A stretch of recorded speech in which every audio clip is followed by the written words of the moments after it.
நமச்சிவாய வாழ்க. நாதந்தாள் வாழ்க. இமைப்பொழுதும் என் நெஞ்சில் நீங்காதான் தாழ் வாழ்க.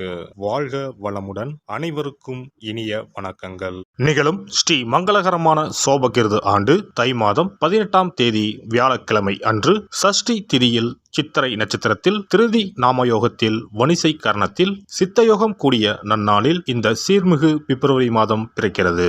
பிறக்கப் போகும் இம்மாதம் உங்கள் வாழ்வில் வளமும் நலமும் செல்வ செழிப்பும் பெற்று புதிய வாய்ப்புகள் புதிய வெற்றிகளுடன் மங்களகரமாக அமைய எல்லாம் வல்ல இறைவனை உளமாற வேண்டி விரும்பி கேட்டுக்கொள்கிறேன். இம்மாத கிரக நிலைகளை பார்க்கும் போது மேசத்தில் குரு பகவான் சஞ்சாரம் செய்கின்றார். சனி பகவான் கும்பாராசியில் பயணம் செய்கிறார். ராசிக்கு 6ஆம் இடத்தில் கேது பகவானும் 12ஆம் வீட்டில் ராகு பகவானும் பயணம் செய்கின்றனர். சுக்கிரன் புதன் செவ்வாய் ராசிக்கு 9ஆம் இடத்தில் சஞ்சாரம் செய்கின்றனர். ஜனவரி 15ஆம் தேதி சூரிய பகவான் மகர ராசிக்கு மாறியதை தொடர்ந்து பிப்ரவரி 1ஆம் தேதி புதன் பகவானும் பிப்ரவரி 5ஆம் தேதி செவ்வாய் பகவானும் மகர ராசிக்கு பெயர்ச்சியாக உள்ளனர். இதனால் பிப்ரவரி மாதத்தின் தொடக்கத்திலேயே 3 கிரகங்களின் சேர்க்கை நடக்க உள்ளது. மகர ராசியில் சூரியனுடன் புதன் இணைவதால் புதாதித்ய யோகமும் சூரியனுடன் செவ்வாய் இணைவதால் ஆதித்ய மங்கள ராஜ யோகமும் உருவாகிறது. இந்த கிரக அமைப்பினால் உங்கள் வாழ்வில் ஏற்படக்கூடிய சுபம் மற்றும் அசுப பலன்கள் என்ன என்பதனை விரிவாக காண்போம். இதுவரை ஆபத்தில் சிக்கி சீரழிந்த உங்கள் வாழ்க்கை பயணம் மாறப்போகிறது. இப்படியும் ஒரு வாழ்க்கையா என மனக்கசப்பில் வாழ்ந்து வந்த உங்களுக்கு இனி வசந்தம் வீசப்போகிறது. இனி யமனே உங்கள் எதிரில் வந்தாலும் சிவனின் அருளால் எதிர்த்து நின்று போராடும் பலம் உங்களை வந்து சேரும். உங்கள் பிறப்பு ஒரு சாபக்கேடு அல்ல, அது சரித்திரம் படைக்கும். விருச்சிக ராசி அன்பர்களே, இம்மாதம் புதன் மற்றும் செவ்வாய் பகவானால் நன்மைகள் அதிகம் நடைபெறும். வெளி வட்டாரத்தில் செல்வாக்கு அதிகரிக்கும். புதிய முயற்சிகள் அனைத்தும் மிக எளிதாக வெற்றியடையும். எதிர்பார்த்த பணவரவு கிடைப்பதுடன் எதிர்பாராத அதிர்ஷ்ட வாய்ப்புகளும் ஏற்படக்கூடும். குடும்பத்திற்கு தேவையான பொருட்களை வாங்கி மகிழ்வீர்கள். கணவன் மனைவிக்கு இடையே அந்யோன்யம் அதிகரிக்கும். சிலருக்கு குழந்தை பாக்கியம் கிடைப்பதற்கான வாய்ப்பு உள்ளது. பிரிந்திருந்த கணவன் மனைவி ஒன்று சேர்வார்கள். திருமண முயற்சிகள் சாதகமாக முடியும். சுப நிகழ்ச்சிகளை திட்டமிட்டபடி நடத்தி முடிப்பீர்கள். தந்தையுடன் இருந்து வரும் மோதல் போக்கு நீங்கி சுமூகமான நிலை ஏற்படும். உறவினர் மற்றும் நண்பர்கள் வீட்டு விருந்து விசேஷங்களில் கலந்து கொள்வீர்கள். சிலருக்கு வெளி மாநிலங்களில் உள்ள புகழ்பெற்ற புண்ணிய தலங்களுக்கு செல்லும் வாய்ப்பு உண்டாகும். இதுவரை இருந்த உடல் உபாதைகள் நீங்கி உடல் ஆரோக்கியம் மேம்படும். அலுவலகத்தில் உற்சாகமான சூழ்நிலை காணப்படும். பணிகளில் உற்சாகமாக ஈடுபடுவீர்கள். உயர் அதிகாரிகள் உங்கள் ஆலோசனைகளுக்கு உரிய அங்கீகாரம் கொடுப்பார்கள். எதிர்பார்த்த சலுகைகள் கிடைக்கும். உங்களுடைய கோரிக்கைகள் ஏற்றுக்கொள்ளப்படும். தொழில் மற்றும் வியாபாரத்தில் எதிர்பார்த்ததை விடவும் விற்பனையும் லாபமும் கூடுதலாக கிடைக்கும். அரசாங்க வகையில் எதிர்பார்த்த காரியங்கள் அனுகூலமாக முடியும். புதிய முயற்சிகள் வெற்றி பெறும். கலைத்துறையை சேர்ந்த அன்பர்களுக்கு நல்ல வாய்ப்புகளும் தாராளமான பணவரவும் கிடைக்கும். பொது நிகழ்ச்சிகளில் கௌரவிக்கப்படுவீர்கள்.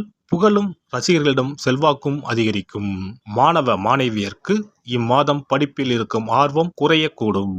ஆசிரியர்களின் ஆலோசனை கேட்டு நடப்பது நல்லது. படிப்புக்கு தேவையான உதவிகளை பெற்றோர் செய்து தருவார்கள். குடும்பத்தை நிர்வகிக்கும் பெண்மணிகளுக்கு மகிழ்ச்சி தரும் மாதமாக இம்மாதம் அமையும்.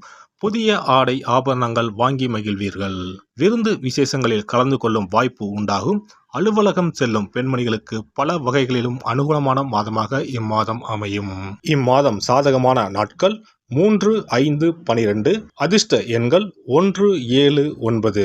வழிபட வேண்டிய தெய்வம் முருகப்பெருமான் விநாயகர். பரிகாரம்: செவ்வாய்க்கிழமைகளில் முருகப்பெருமானுக்கு செவ்வரளி மலர்களால் அர்ச்சனை செய்வதும் கந்த சஷ்டி கவசம் பாராயணம் செய்வதும் வெள்ளிக்கிழமைகளில் விநாயகருக்கு அருகம்புல்லால் அர்ச்சனை செய்வதும் நன்மை தரும்.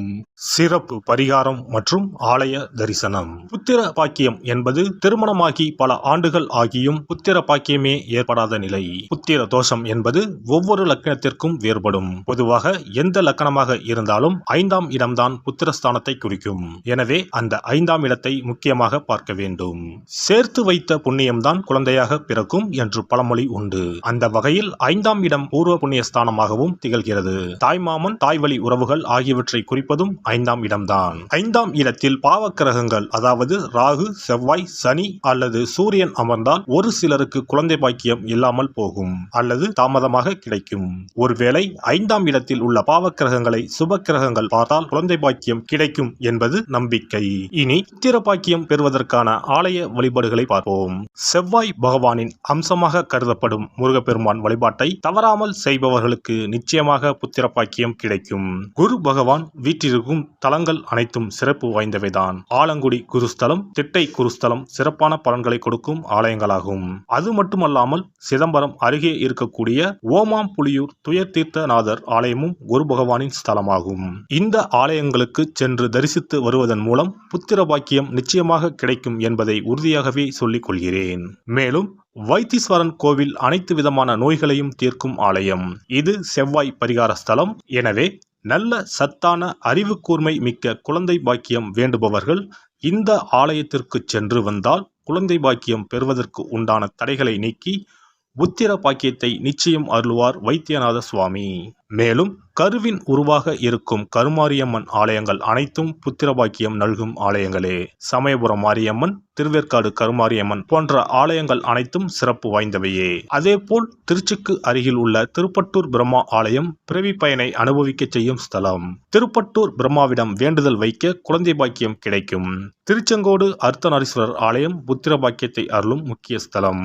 குருவாயூர் கிருஷ்ணர் ஆலயமும் ஸ்ரீரங்கம் ரங்கநாதர் ஆலயமும் குழந்தை பாக்கியத்திற்கு வழிகாட்டக்கூடிய வழி கிடைக்கக்கூடிய அற்புத திருத்தலங்கள். இந்த ஆலயங்களில் துலாபாரம் என்னும் வேண்டுதல் வைத்து வந்தால் குழந்தை பாக்கியம் உடனே கிடைக்கும். குழந்தை பேறு பெற்ற லட்சக்கணக்கான பேர் இங்கு வந்து நேர்த்தி கடன் செலுத்துவதை தினந்தோறும் காணலாம். அதேபோல் அத்தி மரத்தை நட்டு வளர்த்து வருவதும் அத்தி மரத்தை பேணி காப்பதும் குழந்தை பாக்கியத்தை தரும். தான தர்மங்களும் புத்திர பாக்கியத்தை தரும். அக்கம் பக்கம் உள்ள குழந்தைகளுக்கு உணவு வழங்குதல், இனிப்புகள் வழங்குதல் போன்ற செயல்கள் புத்திர பாக்கியத்தை தரக்கூடியதாகும். துர்க்கை வழிபாடும் முருகப்பெருமான் வழிபாடும் சிறந்த பரிகார முறைகள். அதிகாலை நேரத்தில் அரச மரத்தை 48 முறை சுற்றி வருவதன் மூலமும் குழந்தை பாக்கியம் நிச்சயம் உண்டாகும். எறும்பு புற்றுக்கு வெல்லம் பொட்டுக்கடலை கலந்து தருவதால் 1000 பேருக்கு அன்னதானம் செய்த பலன் வந்து சேரும். கர்ப்பிணிகளுக்கு அவர்கள் விரும்புவதை வாங்கி கொடுத்து அவர்களை மகிழ்ச்சிப்படுத்துவதன் மூலம் அவர்களுடைய ஆசீர்வாதம் கிடைக்க பெற்று குழந்தை பாக்கியம் கிடைக்கும் என்பது உண்மை.